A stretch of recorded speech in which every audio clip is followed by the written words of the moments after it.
சிறுமி வன்கொடுமை வழக்கு கடந்த 15 நாட்களாக ஒட்டுமொத்த தமிழ்நாட்டையும் காவல்துறையையும் தூக்கம் கெட வைத்த கொடூர சம்பவம். 8 வயது குழந்தையை தனது காமவெறிக்கு இரையாக்கிவிட்டு தமிழ்நாட்டை விட்டு தப்பிச் சென்ற கொடூரனை பிடிக்க 13 நாட்களாக 700க்கும் மேற்பட்ட காவல்துறையினர் களமிறக்கப்பட்டு பல்வேறு வழிகளில் தேடுதல் வேட்டை நடத்தப்பட்டு ஜூலை 25ஆம் தேதி ஆந்திர மாநிலம் சூலூர்பேட்டை ரயில் நிலையத்தில் வைத்து கைது செய்யப்பட்டார். இவர்தான் தனக்கு கொடுமை இழைத்த நபர் என்பதை சிறுமி உறுதி செய்துள்ளார். இதில் காவல்துறையினர் குற்றவாளியை பிடிப்பதற்கு சிறுமியின் பங்கு மிகப்பெரியது என்கின்றனர். சிறுமியின் அசாத்தியத்தை பற்றி காவல்துறையினர் கூறும் கருத்துக்கள் என்ன? விரிவாக பார்க்கலாம்.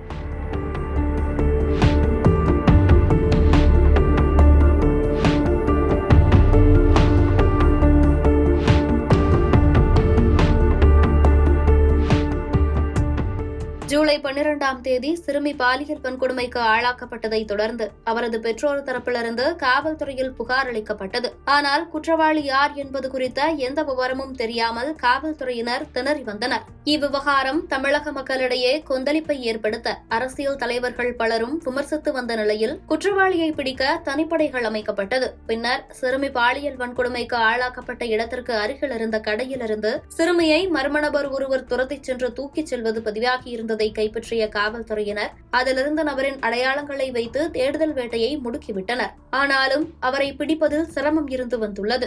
அப்போது காவல்துறையினருக்கு அந்த நபர் குறித்த பல்வேறு விவரங்களை பாதிக்கப்பட்ட சிறுமிதான் முழுமையாக தெரிவித்திருக்கிறார். சிறுமி காவல்துறைக்கு கொடுத்த தகவலின்படி வாயில் பாக்கு போட்டதற்கான கரை இருக்கும், 2 பற்கள் உடைந்திருக்கும், கையில் பச்சை வண்ண கயிறு கட்டியிருப்பார், இடது கையில் டாட்டூ இருக்கும், டி-ஷர்ட்டில் ரத்தக்கரை இருக்கும் என தெல்ல தெளிவாக கூறியுள்ளார். புகைப்படங்களை வைத்து காவல்துறையினர் சந்தேக நபர்கள் பலரை பிடித்து விசாரித்தனர். அவர்களை எல்லாம் சிறுமியிடம் காட்டிய போது அவர் இவர்களில் யாரும் இல்லை என மிக தெளிவாக உறுதியாக கூறியுள்ளார். அப்படி கிட்டத்தட்ட 50 முதல் 80 நபர்களை சந்தேகத்தின் அடிப்படையில் பிடித்து சிறுமியிடம் காட்டியுள்ளனர். ஆனால் அவர்களில் ஒருவர் கூட தன்னை பாலியல் வன்கொடுமை செய்த நபர் கிடையாது என்று ஆணித்தரமாக தெரிவித்திருக்கிறார். கடைசியாக குற்றவாளியை காவல்துறையினர் பிடித்தபோது அவர்தான் என்று சிறுமி மிக உறுதியாக அடையாளம் காட்டியுள்ளார். அந்த அளவிற்கு சிறுமியின் அறிவும் அவருடைய நினைவாற்றலும் மிகப்பெரிய பங்கை அளித்திருக்கிறது என்று இவ்வழக்கு விசாரணையில் பணியாற்றிய காவல்துறையினர் தெரிவித்துள்ளனர்.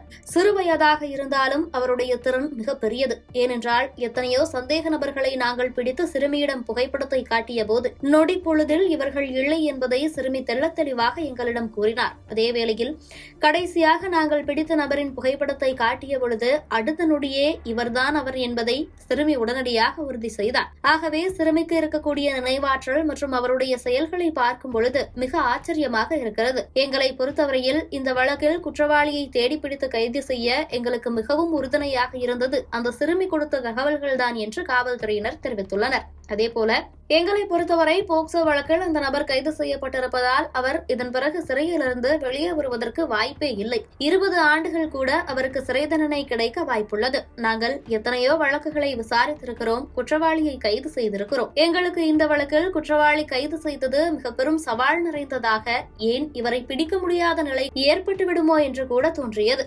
எப்படி இருந்தாலும் எங்களிடம் சிக்கிவிடுவான் என்ற நம்பிக்கையும் பெரிதாக இருந்தது. அதனால்தான் நாங்கள் தேடிய அந்த நபர் சம்பவத்தில் ஈடுபட்ட அதே உடையை உடுத்திக் கொண்டு ரயில் நிலைய பகுதிகளில் சுற்றித் திரிந்ததால் எங்களால் பிடிக்க முடிந்தது. தற்போது பிடிபட்ட நபரை ஒருவேளை அன்றைய தினம் பிடிக்க முடியாமல் இருந்திருந்தார் அவர் அசாமுக்கோ அல்லது வேறு ஏதாவது மாநிலத்துக்கோ தப்பிச் சென்றிருப்பார். அதன் பிறகு அந்த நபரை பிடிப்பது சாத்தியமில்லாமல் கூட போயிருக்கலாம். விடாமுயற்சியுடன் தொடர்ந்து காவல்துறையினர் மேற்கொண்ட விசாரணை பலனளித்துள்ளது என காவல்துறை தரப்பில் தெரிவித்துள்ளனர். இதில் எல்லா தனிப்படைக்கும் பங்கிருக்கிறது. ஒவ்வொருவரும் தங்களுடைய பணியை திறம்பட ஆற்றியிருக்கிறார்கள். என்ன இருந்தாலும் எங்களை பொறுத்தவரை அந்த சிறுமிதான் ஸ்பெஷல் ஆனவர், பாராட்டப்பட வேண்டியவர் எனவும் காவல்துறையினர் பெருமிதத்தோடு தெரிவித்துள்ளனர். பொதுவாக இதுபோன்ற கொடுமையில் பாதிக்கப்பட்டவர்கள் அவ்வளவு எளிதில் மீண்டு வருவதற்கோ குற்றவாளியை அடையாளம் காட்டுவதற்கோ மனதளவில் மிகவும் உடைந்து சிரமத்திற்குள்ளாகி இருப்பர்.